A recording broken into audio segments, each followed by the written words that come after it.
கர்த்தருக்கு ஸ்தோத்திரம். ஒரு விஷயத்த சொல்லக்கூடாது அப்படின்னு நான் நினைக்கிறேன். ஆனால் என்னால் சொல்லாமலேயும் இருக்க முடியல. எதை குறித்து நீங்கள் இன்னைக்கு கேட்டிங்கன்னா, காணிக்கை குறித்து. இயேசு கிறிஸ்து காணிக்கை பெட்டிக்கு முன்னாடி அமர்ந்திருந்து ஒவ்வொரு நபர் போடுகிற காணிக்கையை கவனித்து பார்த்துக்கிட்டு இருக்கிறாரு. நாம் இப்படி நினைக்க தோணும், யார் எவ்வளோ காணிக்க போட்டுக்கிட்டு இருக்கிறாங்க, ஆண்டவர் வாட்ச் பண்றாரு அப்படின்னு நம்ம நினைக்கிறோம். ஆனா நாம நினைக்கிற மாதிரி அவர் நினைக்கிறவர் அல்ல.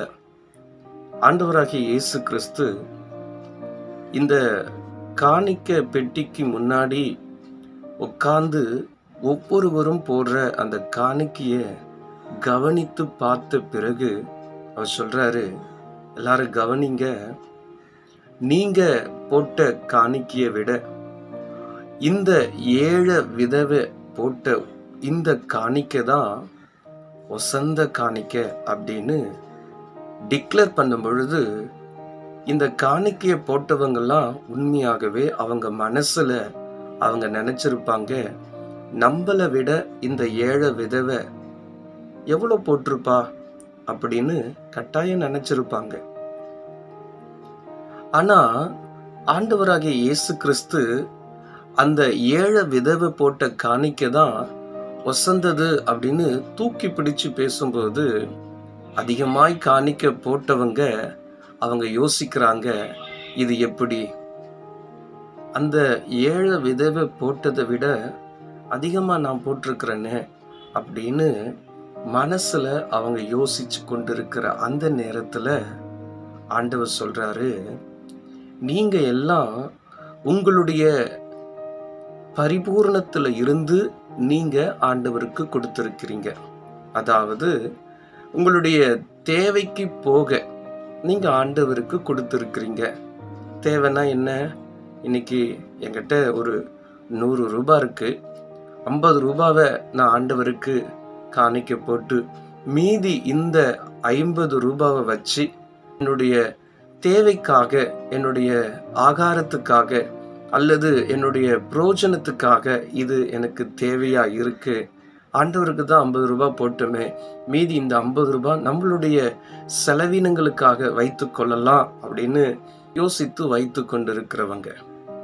ஆனா ஆண்டவர் சொல்றாரு, நீங்க இப்படிதான் காணிக்கை நீங்க போட்டீங்க. ஆனா இந்த ஏழை விதவை தனக்கு இருந்த அந்த 10 பைசாவையும் முழுவதுமாக ஆண்டவருக்கு காணிக்கையா கொடுத்துட்டான். தன்னுடைய அன்றாட தேவைக்கு, நான் இங்கிருந்து என்னுடைய வீட்டுக்கு போகிறதுக்கு கூட எனக்கு காசு இல்லை, ஒருவேளை ஆகாரத்தை வாங்கி இன்னைக்கு எனக்கு ஆகாரத்துக்கு உண்டான செலவினங்களுக்கு உண்டான காரியங்கள் எனக்கு இல்லை, ஆனா அவளுக்கு இருந்த அத்தனையும் அவ ஆண்டவருக்கு கொடுத்துட்டான். ஆண்டவர் நம்மளுடைய காணிக்கையினுடைய அமௌண்ட்டை பார்க்குற தெய்வம் அல்ல, நம்ம போடுகிறதான அந்த மனசை தான் ஆண்டவர் பார்க்குறார். இன்னைக்கு என் பிள்ளை ஒரு ஐஸ்கிரீம் வேணும் டேடி அப்படின்னு கேட்கும் பொழுது, அந்த பிள்ளைக்கு நான் ஐஸ்கிரீமை வாங்கி கொடுக்குறேன். வாங்கி கொடுத்தேன்னா அந்த பிள்ளைய பார்த்து, அப்பாவுக்கு கொஞ்சம் ஒரு வாய் கொடுக்குறியா அப்படின்னு கேட்குறேன். அந்த பிள்ளை கொடுக்கும், ஏன்னா எனக்கு அப்பா வாங்கி கொடுத்தாரு அப்படின்னு கொடுக்கும். நான் ஏன் கேட்டேன் தெரியுமா? அந்த பிள்ளைக்கு கொடுக்குற அந்த மனசு இருக்கா அப்படின்னு செக் பண்ணுறதுக்கு தான் நான் கேட்டேன். அந்த பிள்ளைக்கு ஒரு ஐஸ்கிரீம் வாங்கி கொடுத்த எனக்கு, நான் அதை விட ஒரு 4 ஐஸ்கிரீம் வாங்கி சாப்பிடுறதுக்கு எனக்கு வேண்டிய வசதி இருந்தாலும், ஆனால் அதை நான் முக்கியத்துவப்படுத்தலை. என் பிள்ளைக்கு கொடுக்குற அந்த மனசு இருக்கா அப்படின்னு அவனுடைய மனசை செக் பண்ணதான் நான் என் பிள்ளையினிடத்துல கேட்குறேன், அப்பாவுக்கு ஒரு வாய் கொடுன்னு.